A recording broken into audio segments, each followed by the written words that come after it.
భూమి విపరీతంగా వేడెక్కడం వెనుక అసలు రహస్యాన్ని ఛేదించడానికి 5 దేశాలకు చెందిన శాస్త్రవేత్తల బృందం సిద్ధమైంది.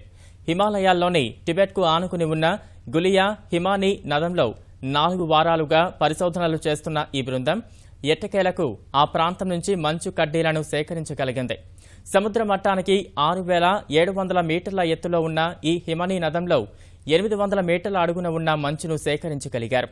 5 దేశాలకు చెందిన శాస్త్రవేత్తల బృందం ఈ మంచును పరీక్షించి భూతాపానికి గల కారణాలతో పాటు ఆసియా ఖండంలో అనూహ్యంగా మారిపోతున్న వాతావరణ పరిస్థితుల వెనుక అసలైన వాస్తవాలని వెలుగులోకి తీసుకొచ్చే ప్రయత్నం చేస్తోంది.